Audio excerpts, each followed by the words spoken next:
S1, episode 3. I quit my job and now I have no money. Today's video is going to be smashing, and I mean truly smashing, owing to the fact that I pretty much just smashed my life into sparkly little pieces by abruptly quitting my full-time job. Yeah, girl. Yeah, go jazz girl. hands. Yeah. I don't just lean into it, I guess. I did not mean to do that.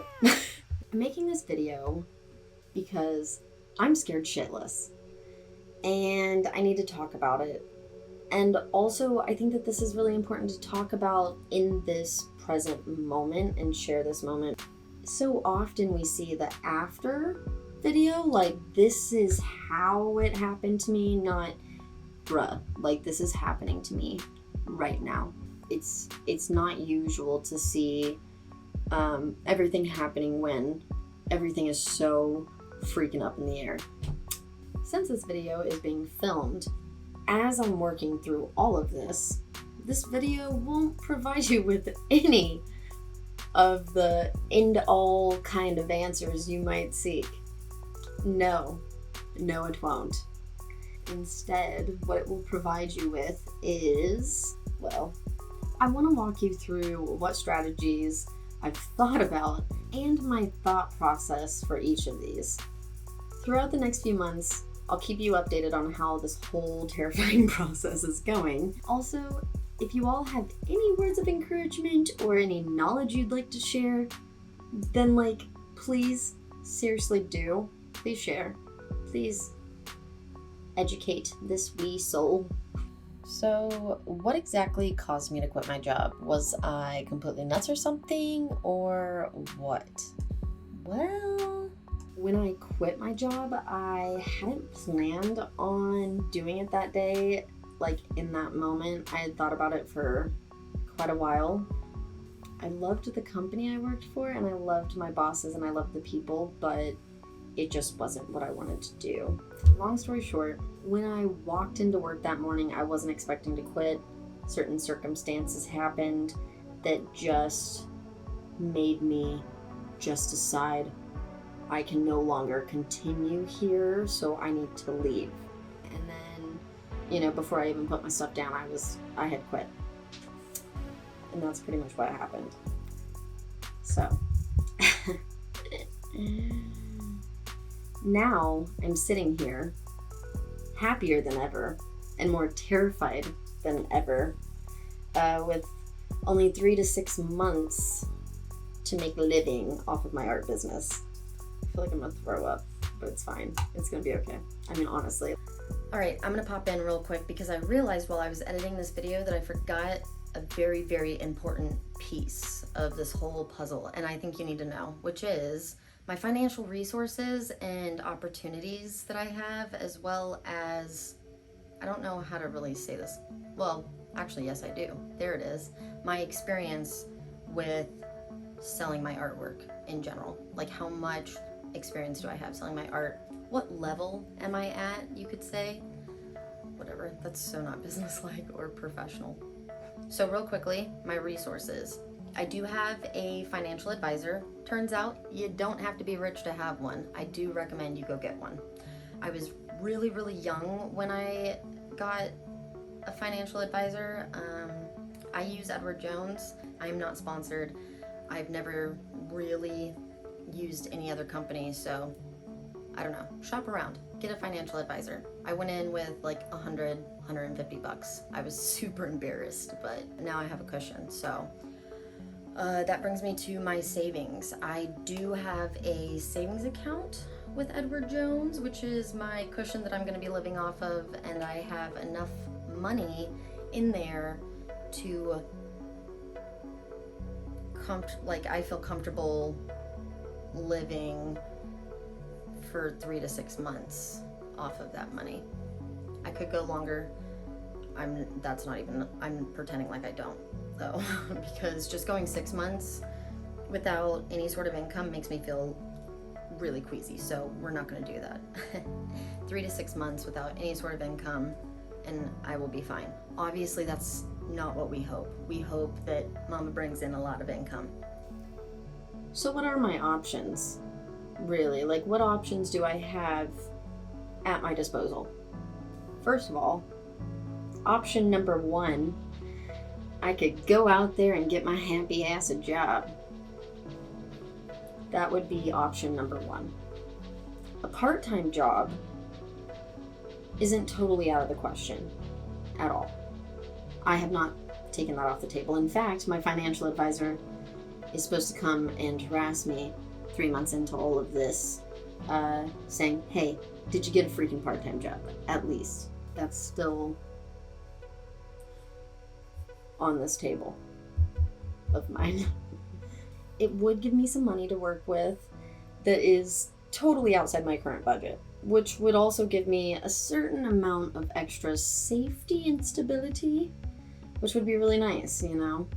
And a part-time job wouldn't completely take all my time away. So I'd still be left with plenty of time to work on my art business. A full-time job right now just is, well, I won't do that. That's completely off the table. I just won't do that right now. Nope, I won't do that.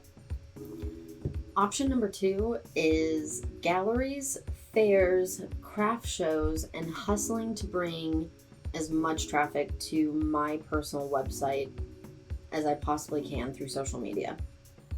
Now, this could be a good option, but I need a certain amount of time in order for this option to actually make sense. This is an option where it's like, okay, I've got to study an income stream.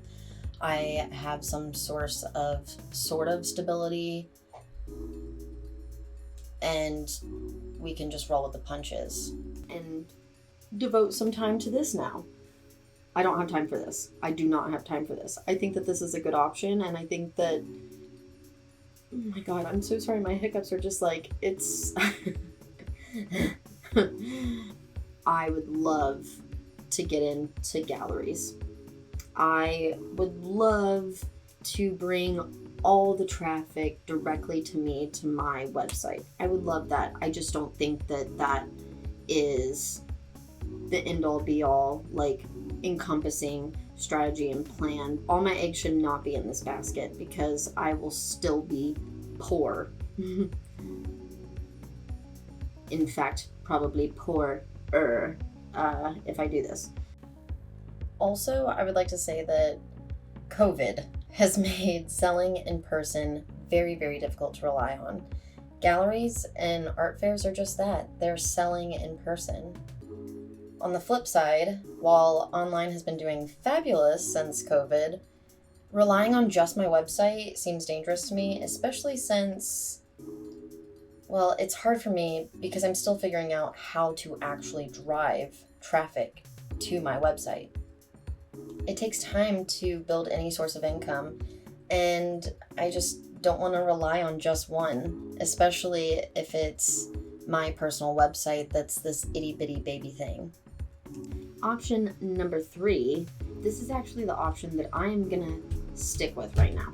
I'm gonna go with option number three. Ding, ding, ding, ding, ding. Option number three, diversify, multiply my streams of income, and focus on social media and content that I love to create.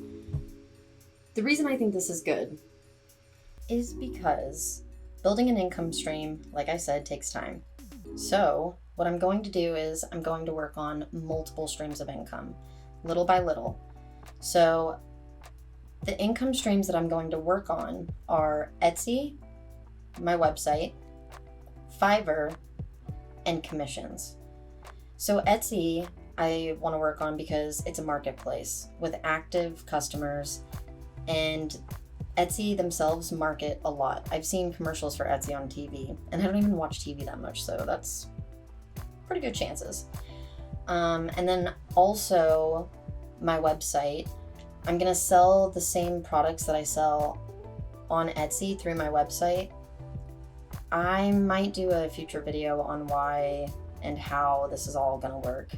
And then I'm also going to work on selling more commissions. This is actually how I make most of my money currently at this time, is selling commissioned pet portraits and other commissioned paintings. And then finally, Fiverr. I have good design skills. I actually went to college as a graphic design major for a good long while, and that's what I thought I was going to do for my career option. So Fiverr, I'm going to sell my design gigs. For marketing, this is where social media and the content side of things comes in, is through the marketing. Obviously, we hear nonstop about marketing on Instagram and Twitter and TikTok and YouTube and all of them. I'm actually going to stick with Instagram and YouTube.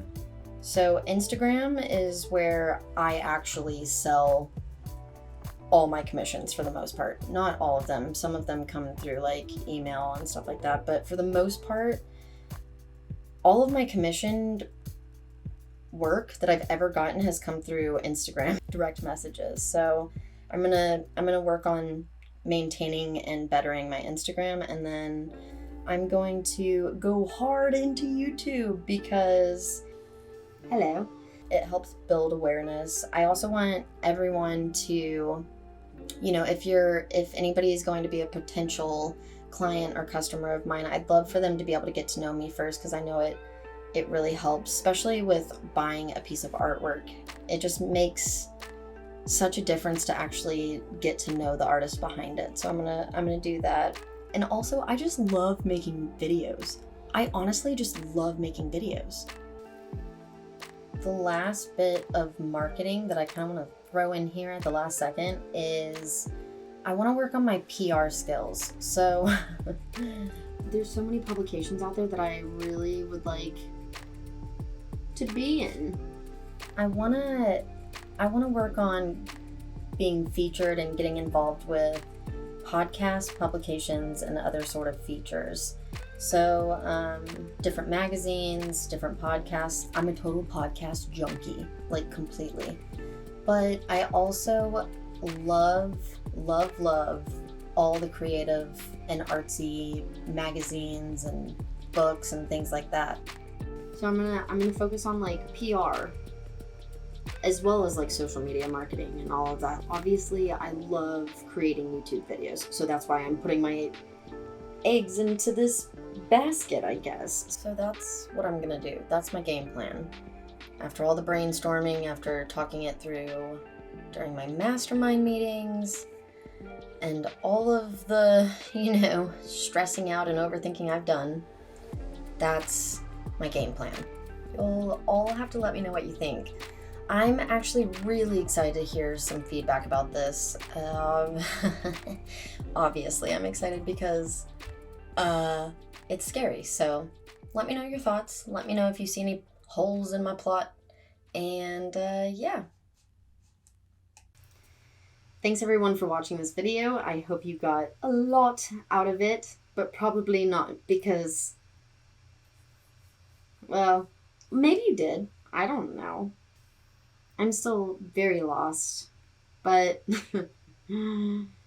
maybe my finding myself process, by the time you find this video, you'll be like, oh, I needed to see this in live action.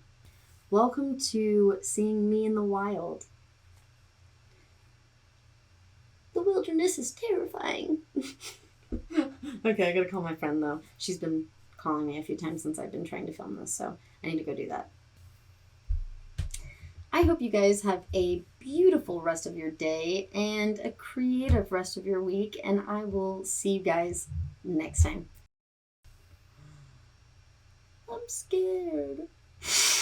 I gotta go. All right, let's do this. All right, okay, we're fine. We can do this. Call your friend back.